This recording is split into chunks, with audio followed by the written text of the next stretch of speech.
Hi students, welcome to Anu educational studies. 8ನೇ ತರಗತಿ ಗಣಿತ ಭಾಗ 1 ಅಧ್ಯಾಯ 2 ಘಾತಾಂಕಗಳ ಆಟ. ಹಿಂದಿನ ವಿಡಿಯೋದಲ್ಲಿ ನಾವು ಪೇಜ್ ನಂಬರ್ 32ರಲ್ಲಿರುವಂತಹ ಎಲ್ಲ ಪ್ರಶ್ನೆಗಳಿಗೆ ಉತ್ತರಿಸಿದ್ದೇವೆ. ಈ ವಿಡಿಯೋದಲ್ಲಿ ಪೇಜ್ ನಂಬರ್ 33ರಲ್ಲಿರುವಂತಹ ಎಲ್ಲ ಪ್ರಶ್ನೆಗಳಿಗೆ ಉತ್ತರಿಸೋಣ. ಪೇಜ್ ನಂಬರ್ 33ಅನ್ನು ಗಮನಿಸಿ. ಘಾತ ರೇಖೆಗಳು ಅಥವಾ ಘಾತಾಂಕ ರೇಖೆಗಳು ಎಂದು ಇಲ್ಲಿ ಕೊಟ್ಟಿದ್ದಾರೆ. 4ರ ಘಾತಗಳನ್ನು ಒಂದು ರೇಖೆಯ ಉದ್ದಕ್ಕೂ ಜೋಡಿಸೋಣ. ಇಲ್ಲಿ ನೀವು 4ರ ಘಾತ ಸಂಖ್ಯೆಗಳನ್ನು ನೋಡಬಹುದಾಗಿದೆ. ನೋಡುತ್ತಾ ಬನ್ನಿ.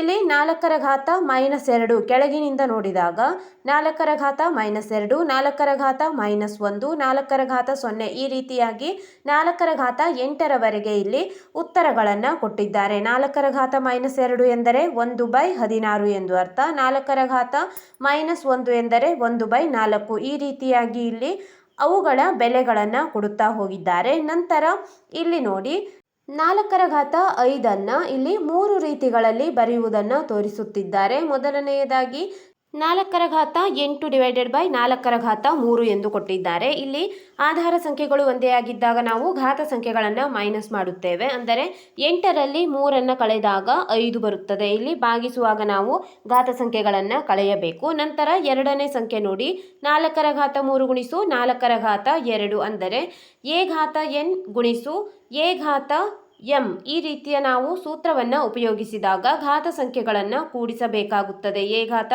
m + n ಈ ರೀತಿಯಾಗಿ ಬರುತ್ತದೆ. ಆದ್ದರಿಂದ ಇಲ್ಲಿ 3 + 2 ಮಾಡಿದಾಗ 4ರ ಘಾತ 5 ಬರುತ್ತದೆ. ನಂತರ 4ರ ಘಾತ 7 ಗುಣಿಸು 4ರ ಘಾತ -2. ಇಲ್ಲೂ ಕೂಡ ನಾವು ಅದೇ ರೀತಿಯ ಸೂತ್ರವನ್ನು ಉಪಯೋಗಿಸಬೇಕು. ಘಾತ ಸಂಖ್ಯೆಗಳು ಬೇರೆ ಬೇರೆಯಾಗಿವೆ. ಆದ್ದರಿಂದ ನಾವು ಈಗ ಘಾತ ಸಂಖ್ಯೆಗಳನ್ನು ಕೂಡಿಸಬೇಕು. 7 + -2 ಮೈನಸ್ ಮತ್ತು ಪ್ಲಸ್ ಇಲ್ಲಿ ಮೈನಸ್ ಆಗುತ್ತದೆ. 7ರಲ್ಲಿ 2ಅನ್ನು ಕಳೆದಾಗ ಪುನಃ 5 ಬಂದಿದೆ. 4ರ ಘಾತ 5. ನಂತರ 1024ಅನ್ನು 3 ರೀತಿಯಾಗಿ ವಿಭಾಗಿಸಿ ಕೊಟ್ಟಿದ್ದಾರೆ. ಇಲ್ಲಿ 65,536 / 64 ಇದು 1024 ಭಾಗಲಬ್ಧವನ್ನು ಕೊಡುತ್ತದೆ. ನಂತರ 64 × 16 ಮಾಡಿದಾಗ 1024. ನಂತರ 16,384ಕ್ಕೆ 1/16ರಿಂದ ಗುಣಿಸಿದಾಗಲೂ ಕೂಡ 1024 ಬರುತ್ತದೆ. ಇದನ್ನೇ ಇಲ್ಲಿ ವಿಭಾಗಿಸಿ ಕೊಟ್ಟಿದ್ದಾರೆ. ನಂತರ ನೋಡಿ ಪ್ರಶ್ನೆ, 16,384 ಅಂದರೆ 4ರ ಘಾತ 7 ಇದು 1024 ಅಂದರೆ 4ರ ಘಾತ 5ಕ್ಕಿಂತ 16 ಪಟ್ಟು ದೊಡ್ಡದು ಎಂದು ಹೇಳಬಹುದೇ? ಇಲ್ಲಿ 16,384 ಇದು 1024ಕ್ಕಿಂತ 16 ಪಟ್ಟು ದೊಡ್ಡದು ಎಂದು ಹೇಳಬಹುದೇ ಎಂದು ಕೇಳುತ್ತಿದ್ದಾರೆ. ಈಗ ಉತ್ತರ ನೋಡೋಣ.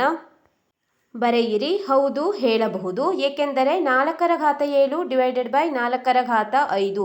ಈಗ ನಾವು ಸೂತ್ರವನ್ನು ನೋಡಬೇಕು. n ಘಾತ a / n ಘಾತ b ಮಾಡಿದಾಗ ಇಲ್ಲಿ ಭಾಗಿಸು ಇದೆ. n ಘಾತ a - b ಆಗುತ್ತದೆ. ಆದ್ದರಿಂದ ನಾವು ಘಾತ ಸಂಖ್ಯೆಗಳನ್ನು ಇಲ್ಲಿ ಕಳೆಯುತ್ತೇವೆ. 7 - 5 ಆಗುತ್ತದೆ. ಅಂದರೆ 4ರ ಘಾತ 7 - 5. 4ರ ಘಾತ 2 ಬರುತ್ತದೆ. 4 × 4 4 4 16 ಬಂದಿದೆ. ಆದ್ದರಿಂದ 4ರ ಘಾತ 7 ಅಂದರೆ 16,384 ಇದು 4ರ ಘಾತ 5 ಅಂದರೆ 1024ಕ್ಕಿಂತ 16 ಪಟ್ಟು ದೊಡ್ಡದು ಎಂದು ನಾವು ಹೇಳಬಹುದಾಗಿದೆ. ಇಲ್ಲಿ ನೀವು ನೋಡಬಹುದು 4 × 4 16 ಬಂದಿದೆ. ಆದ್ದರಿಂದ 16 ಪಟ್ಟು ದೊಡ್ಡದು ಎಂದು ನಾವು ಹೇಳಬಹುದಾಗಿದೆ. ಮುಂದಿನ ಪ್ರಶ್ನೆ ನೋಡೋಣ. 4ರ ಘಾತ -2ಕ್ಕಿಂತ 4ರ ಘಾತ 2 ಎಷ್ಟು ಪಟ್ಟು ದೊಡ್ಡದು ಎಂದು ಕೇಳುತ್ತಿದ್ದಾರೆ. ಇಲ್ಲಿ ನಾವು 4ರ ಘಾತದ ರೇಖೆಯನ್ನು ಗಮನಿಸಿದಾಗ 4ರ ಘಾತ -2 ಎಂದರೆ ಇಲ್ಲಿ ಉತ್ತರವನ್ನು ನೋಡಿ. 4ರ ಘಾತ -2 ಎಂದರೆ 1/16 ಎಂದು ಕೊಟ್ಟಿದ್ದಾರೆ. ಮತ್ತು 4 ಸ್ಕ್ವೇರ್ ಎಂದರೆ ಇಲ್ಲಿ ಉತ್ತರವನ್ನು ಗಮನಿಸಿ. 4ರ ಸ್ಕ್ವೇರ್ ಎಂದರೆ 16 ಇದೆ. ಈಗ ನಾವು 4ರ ಘಾತ -2 4ರ ಸ್ಕ್ವೇರ್ಗಿಂತ ಎಷ್ಟು ಪಟ್ಟು ದೊಡ್ಡದು ಎಂದು ಕಂಡುಹಿಡಿಯೋಣ. 4ರ ಘಾತ -2ಅನ್ನು ನಾವು ಈ ರೀತಿಯಾಗಿ ಬರೆಯಬಹುದು. ಇಲ್ಲಿ ಸೂತ್ರವನ್ನು ಗಮನಿಸಿ. n ಘಾತ -a ಇದ್ದಾಗ 1 / n ಘಾತ a ಎಂದು ನಾವು ಹಿಂದಿನ ವಿಡಿಯೋಗಳಲ್ಲಿ ಈ ರೀತಿಯ ಲೆಕ್ಕಗಳನ್ನು ಬಿಡಿಸಿದ್ದೇವೆ. ಆದ್ದರಿಂದ ಇಲ್ಲಿ ನೀವು ನೋಡಬಹುದು 4ರ ಘಾತ -2 ಇದು n ಘಾತ -a ರೂಪದಲ್ಲಿದೆ. ಆದ್ದರಿಂದ 1 / 4ರ ಘಾತ 2 ಅಂದರೆ ಮೈನಸ್ ಚಿಹ್ನೆಯನ್ನು ನಾವು ಹೊರತುಪಡಿಸಿ ಬರೆಯಬೇಕು. 1 / 4ರ ಘಾತ 2 ಎಂದು ಬರೆಯಬಹುದಾಗಿದೆ. 1 / ಇಲ್ಲಿ ಎರಡನೇ ಸಾಲಿನಲ್ಲಿ ಬರೆಯಿರಿ. 4ರ ಸ್ಕ್ವೇರ್ ಎಂದರೆ 4 4 16. ಇಲ್ಲಿ ನೀವು ಡೈರೆಕ್ಟ್ ಆಗಿಯೂ ಕೂಡ ಬರೆದುಕೊಳ್ಳಬಹುದು. 4ರ ಘಾತ ಸಂಖ್ಯೆಗಳನ್ನು ಅಲ್ಲಿ ರೇಖೆಯ ಉದ್ದಕ್ಕೂ ಕೊಟ್ಟಿದ್ದಾರೆ. 4ರ ಘಾತ -2 ಎಂದರೆ 1/16 ಇದೆ ಮತ್ತು 4ರ ಸ್ಕ್ವೇರ್ ಎಂದರೆ 4 × 4 4 4 16 ಬರುತ್ತದೆ. ನಂತರ ನೋಡೋಣ, ಇಲ್ಲಿ ಪಕ್ಕದಲ್ಲಿ ನೋಡಿ. ಆದ್ದರಿಂದ 1/16 16ಕ್ಕೆ ತರಬೇಕಾದಾಗ ನಾವು 1/16 16ಕ್ಕೆ ತರಬೇಕು ಎಂದರೆ ಇಲ್ಲಿ ಉತ್ತರವನ್ನು ನೋಡಿ. 1/16 ಗುಣಿಸು, ಈಗ ನಾವು 1/16 16ಕ್ಕೆ ತರಬೇಕು ಎಂದಾಗ 1/16 ಗುಣಿಸು 16 ಗುಣಿಸು 16 ಏಕೆ ಎಂದು ಇಲ್ಲಿ ನೋಡೋಣ. ಇಲ್ಲಿ ನಾವು 1/16 ಅಂದರೆ ಛೇದದಲ್ಲಿರುವಂತಹ 1/16 ಮತ್ತು ಇಲ್ಲಿ 16 × 16ರಲ್ಲಿ ಯಾವುದಾದರೂ ಒಂದು 16 ಕ್ಯಾನ್ಸಲ್ ಮಾಡಿದಾಗ ಅಲ್ಲಿ ನೀವು 1/16 ಉಳಿಯುವುದನ್ನು ನೋಡಬಹುದಾಗಿದೆ. ಆದ್ದರಿಂದ 1/16 ನಾವು 16ಕ್ಕೆ ತರಬೇಕು ಎಂದರೆ 1/16 2 16ಗಳಿಂದ ಗುಣಿಸಿದಾಗ ನಾವು 2 16ಗಳನ್ನು ಕ್ಯಾನ್ಸಲ್ ಮಾಡಿ 1/16 ಪಡೆಯುತ್ತೇವೆ. ಆದ್ದರಿಂದ ಆಗ ನಾವು 1/16 16ಕ್ಕೆ ತಂದಂತಾಗುತ್ತದೆ. ಆದ್ದರಿಂದ ಈ ರೀತಿಯಾಗಿ ಬರೆಯಿರಿ. 1/16 ಗುಣಿಸು 16 ಗುಣಿಸು 16. ಆದ್ದರಿಂದ 4ರ ಘಾತ -2ಕ್ಕಿಂತ 4ರ ಸ್ಕ್ವೇರ್ ಇದು 16 ಸ್ಕ್ವೇರ್ನಷ್ಟು ದೊಡ್ಡದು. ಅಂದರೆ 1/16 ನಾವು 16ಕ್ಕೆ ತರಬೇಕಾದಾಗ 16 2 ಬಾರಿ ಗುಣಿಸುತ್ತಿದ್ದೇವೆ. 16 ಗುಣಿಸು 16. ಆದ್ದರಿಂದ ನಾವು 4ರ ಘಾತ -2ಕ್ಕಿಂತ 4ರ ಘಾತ 2 ಇದು 16ರ ಸ್ಕ್ವೇರ್ನಷ್ಟು ದೊಡ್ಡದು. 16ರ ಸ್ಕ್ವೇರ್ ಎಂದರೆ 16ರ ಸ್ಕ್ವೇರ್ನ ಬೆಲೆ 256 ಎಂದು ನೀವು ಕಲಿತಿದ್ದೀರಿ. ಆದ್ದರಿಂದ ನಾವು 4ರ ಘಾತ -2ಕ್ಕಿಂತ 4ರ ಸ್ಕ್ವೇರ್ ಇದು 256 ಪಟ್ಟು ದೊಡ್ಡದು ಎಂದು ಬರೆಯಬಹುದಾಗಿದೆ. ಸರಿಯಾಗಿ ನೋಡಿ ಬರೆದುಕೊಳ್ಳಿ. ಮುಂದಿನ ಪ್ರಶ್ನೆ ನೋಡಿ. ಇಲ್ಲಿ 7ರ ಘಾತ ರೇಖೆಯನ್ನು ಬಳಸಿ ಕೆಳಗಿನ ಪ್ರಶ್ನೆಗಳಿಗೆ ಉತ್ತರಿಸಿ. 7ರ ಘಾತ ರೇಖೆಯನ್ನು ಕೊಟ್ಟಿದ್ದಾರೆ. 7ರ ಘಾತ -4ರಿಂದ 7ರ ಘಾತ 7ರವರೆಗೆ ಇಲ್ಲಿ ಅದರ ಬೆಲೆಗಳನ್ನು ಕೊಟ್ಟಿದ್ದಾರೆ. ಅಂದರೆ 7ರ ಘಾತ -4 ಎಂದರೆ 1/2401. ಈ ರೀತಿಯಾಗಿ 7ರ ಘಾತ 7 ಎಂದರೆ 8,23,543 ಬರುತ್ತದೆ. ಈ ರೀತಿಯಾಗಿ ಇಲ್ಲಿ ಅವುಗಳ ಬೆಲೆಗಳನ್ನು ಕೊಟ್ಟಿದ್ದಾರೆ. ನಾವು ಬೆಲೆಗಳನ್ನು ಬಳಸಿಕೊಂಡು ಇಲ್ಲಿ ಕೊಟ್ಟಿರುವಂತಹ ಎಲ್ಲ ಪ್ರಶ್ನೆಗಳಿಗೆ ಉತ್ತರಿಸಬೇಕು. ನೋಡಿ, 2401 ಗುಣಿಸು 49 ಎಷ್ಟು ಎಂದು ಕೇಳುತ್ತಿದ್ದಾರೆ. 2401 ಗುಣಿಸು 49 ಎಷ್ಟು ಎಂದು ಈಗ ನಾವು ಲೆಕ್ಕ ಮಾಡೋಣ. ಬರೆಯಿರಿ. 2401 ಎಂದರೆ ನಾವು 7ರ ಘಾತ 4 ಎಂದು ಅಲ್ಲಿ ರೇಖೆಗಳಲ್ಲಿ ಗಮನಿಸುತ್ತೇವೆ ಮತ್ತು 49 ಎಂದಾಗ 7ರ ಘಾತ 2 ಎಂದು ಗಮನಿಸುತ್ತೇವೆ. ಈಗ 7ರ ಘಾತ 4 ಗುಣಿಸು 7ರ ಘಾತ 2. ಈಗ ನೀವು ಇಲ್ಲಿ ಸೂತ್ರವನ್ನು ನೋಡಬಹುದು. n ಘಾತ a ಗುಣಿಸು n ಘಾತ b n ಘಾತ a ಪ್ಲಸ್ b ಆಗುತ್ತದೆ. ಅಂದರೆ ನಾವು ಆಧಾರ ಸಂಖ್ಯೆ ಒಂದೇ ಇದ್ದು ಘಾತ ಸಂಖ್ಯೆಗಳು ಬೇರೆ ಬೇರೆ ಇದ್ದಾಗ ಆ ಘಾತ ಸಂಖ್ಯೆಗಳನ್ನು ಕೂಡಿಸಬೇಕು.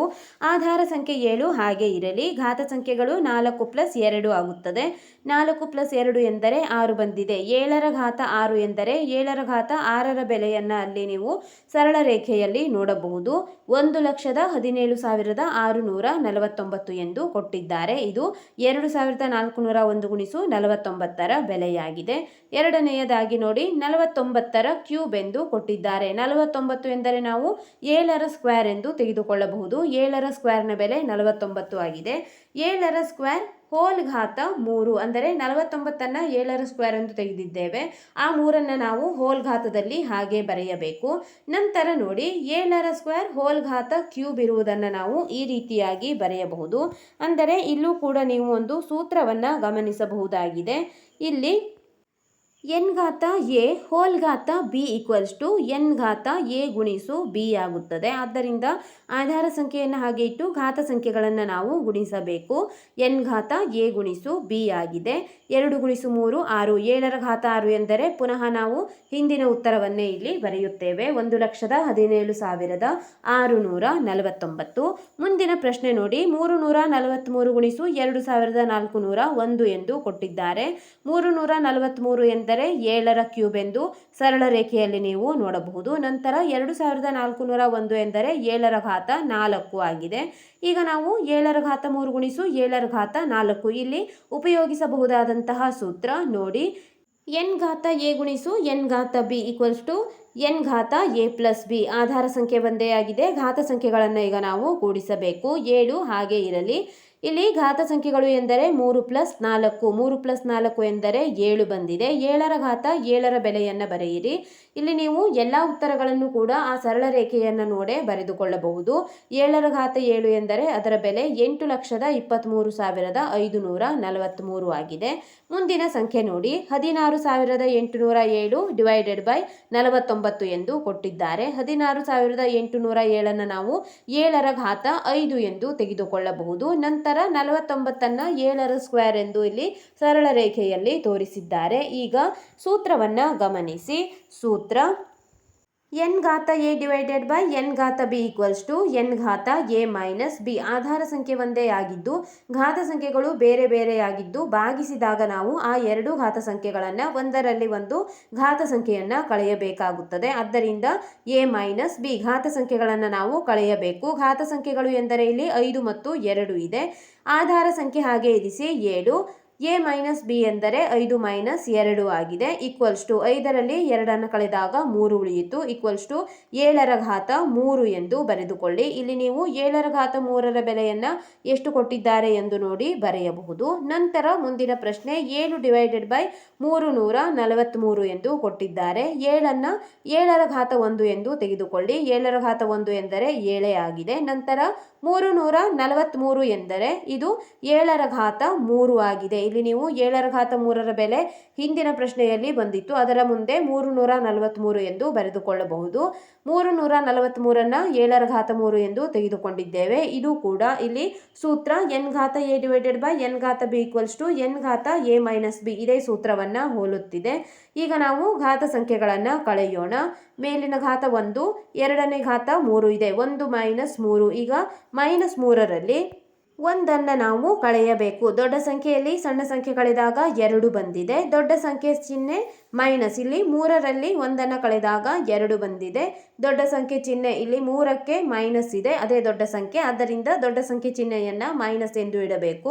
7ರ ಘಾತ ಮೈನಸ್ 2. ಇಲ್ಲಿ ನೀವು ಇನ್ನೊಂದು ಸೂತ್ರವನ್ನು ಉಪಯೋಗಿಸಬಹುದು. 7ರ ಘಾತ ಮೈನಸ್ 2 ಎಂದರೆ ಎ ಘಾತ ಮೈನಸ್ ಎನ್. ಎ ಘಾತ ಮೈನಸ್ ಎನ್ ಸೂತ್ರ ಎ ಘಾತ minus n equals to 1 divided by a n ಆಗುತ್ತದೆ. 1 ಡಿವೈಡೆಡ್ ಬೈ ಮಾಡಿ ಅಲ್ಲಿ ನಾವು ಮೈನಸ್ ಚಿಹ್ನೆಯನ್ನು ಹೋಗಲಾಡಿಸಿ ಆ ಘಾತವನ್ನು ಹಾಗೆ ಬರೆಯಬೇಕಾಗುತ್ತದೆ. ಆದ್ದರಿಂದ 1 ಡಿವೈಡೆಡ್ ಬೈ 7ರ ಸ್ಕ್ವೇರ್ ಎಂದು ತೆಗೆದುಕೊಳ್ಳಿ. ನಂತರ ಮುಂದಿನ ಪ್ರಶ್ನೆ 16,807 ಡಿವೈಡೆಡ್ ಬೈ 8,23,543 ಆಗಿದೆ. 16,807 ಎಂದರೆ 7ರ ಘಾತ 5. ನಂತರ 8,23,543 ಎಂದರೆ 7ರ ಘಾತ 7 ಆಗಿದೆ. ಈಗ ನೀವು ಸೂತ್ರ ಎನ್ ಘಾತ ಎ ಡಿವೈಡೆಡ್ ಬೈ ಎನ್ ಘಾತ ಬಿ ಈಕ್ವಲ್ಸ್ ಟು ಎನ್ ಘಾತ ಎ ಮೈನಸ್ ಬಿ ಅನ್ನು ಉಪಯೋಗಿಸಬೇಕಾಗುತ್ತದೆ. ಉಪಯೋಗಿಸಿದಾಗ ಎನ್ನನ್ನು ಹಾಗೆ ಇರಿಸಿ, ಅಂದರೆ ಆಧಾರ ಸಂಖ್ಯೆಯನ್ನು ಹಾಗೆ ಇರಿಸಿ ಘಾತ ಸಂಖ್ಯೆಗಳನ್ನು ಕಳೆಯಬೇಕು. ಘಾತ ಸಂಖ್ಯೆ ಎ ಮೈನಸ್ ಬಿ ಆಗುತ್ತದೆ. ಘಾತ ಸಂಖ್ಯೆ 5 ಮತ್ತು 7 ಆಗಿದೆ. 7ನ್ನು ಹಾಗೆ ಇರಿಸಿ 5 ಮೈನಸ್ 7 ಎಂದು ಬರೆದುಕೊಳ್ಳಿ. 7ರಲ್ಲಿ ಈಗ ನಾವು 5ನ್ನು ಕಳೆಯಬೇಕು. ಕಳೆದಾಗ 2 ಬಂದಿದೆ. ದೊಡ್ಡ ಸಂಖ್ಯೆ ಚಿಹ್ನೆ ಮೈನಸ್. 7ರ ಘಾತ ಮೈನಸ್ 2. ಈಗ ಇಲ್ಲಿ ಇನ್ನೊಂದು ಸೂತ್ರವನ್ನು ಉಪಯೋಗಿಸಿ. ಎ ಘಾತ ಮೈನಸ್ ಎನ್ ಎಂದರೆ ಎ ಘಾತ minus n equals to 1 divided by a ಘಾತ ಎನ್ ಆಗುತ್ತದೆ. ಆದ್ದರಿಂದ 1 ಡಿವೈಡೆಡ್ ಬೈ 7ರ ಸ್ಕ್ವೇರ್ ಎಂದು ನೀವು ಬರೆಯಬೇಕಾಗುತ್ತದೆ. 1,17,649 ಗುಣಿಸು 1 ಡಿವೈಡೆಡ್ ಬೈ 343. ಈಗ ಇಲ್ಲಿ ನೋಡಿ 1,17,649 ನಾವು 7ರ ಘಾತ 6 ಎಂದು ತೆಗೆದುಕೊಳ್ಳಬಹುದು. ನಂತರ 1 ಡಿವೈಡೆಡ್ ಬೈ 343ರ ಬೆಲೆ 7ರ ಘಾತ ಮೈನಸ್ 3. ಸರಳ ರೇಖೆಯಲ್ಲಿ ನೀವು ಗಮನಿಸಿ ಉತ್ತರಗಳನ್ನು ಬರೆದುಕೊಳ್ಳಿ. 1 ಡಿವೈಡೆಡ್ ಬೈ 343 ಎಂದರೆ 7ರ ಘಾತ ಮೈನಸ್ 3 ಆಗಿದೆ. ಇಲ್ಲಿ ನೋಡಿ 7ರ ಘಾತ 6 ಗುಣಿಸು 7ರ ಘಾತ ಮೈನಸ್ 3. ಈಗ ನಾವು ಆಧಾರ ಸಂಖ್ಯೆಗಳನ್ನು ಹಾಗೆ ಇರಿಸಿ ಘಾತ ಸಂಖ್ಯೆಗಳು ಬೇರೆ ಬೇರೆ ಆಗಿರುವುದನ್ನು ನೋಡುತ್ತಿದ್ದೇವೆ. ಇದು ಗುಣಾಕಾರ ಆಗಿದೆ. ಆದ್ದರಿಂದ ಇಲ್ಲಿ ನಾವು ಬಳಸಬೇಕಾದಂತಹ ಸೂತ್ರ ಎನ್ ಘಾತ ಎ ಗುಣಿಸು ಎನ್ ಘಾತ ಬಿ ಈಕ್ವಲ್ಸ್ ಟು ಎನ್ ಘಾತ ಎ ಪ್ಲಸ್ ಬಿ ಆಗಿದೆ. ಘಾತ ಸಂಖ್ಯೆಗಳನ್ನು ಕೂಡಿಸಬೇಕು. 7 ಹಾಗೆ ಇರಲಿ. 6 ಪ್ಲಸ್ ಮೈನಸ್ 3 ಎಂದು ಬರೆದುಕೊಳ್ಳಿ. 6 ಪ್ಲಸ್ ಗುಣಿಸು ಮೈನಸ್ ಮೈನಸ್ ಆಗುತ್ತದೆ. 3ಕ್ಕೆ 3 ಹಾಗೆ ಬರೆಯಿರಿ. 6 - 3 = 7. ಇಲ್ಲಿ 6 - 3 ಎಂದರೆ 3 ಬಂದಿದೆ. 7ರ ಘಾತ 3. ನಂತರ ಮುಂದಿನ ಪ್ರಶ್ನೆ 1/343 ಗುಣಿಸು 1/343. 7ರ ಘಾತ -3 ಅಂದರೆ ಇಲ್ಲಿ 1/343ರ ಬೆಲೆ 7ರ ಘಾತ -3. ಪುನಃ 1/343ರ ಬೆಲೆ 7ರ ಘಾತ -3 ಎಂದು ಬರೆದುಕೊಳ್ಳಿ. ಈಗ ನಾವು ಪುನಃ ಅದೇ ಸೂತ್ರವನ್ನು ಉಪಯೋಗಿಸಬೇಕು. n ಘಾತ a ಗುಣಿಸು n ಘಾತ b = n ಘಾತ a + b ಆಗಿದೆ.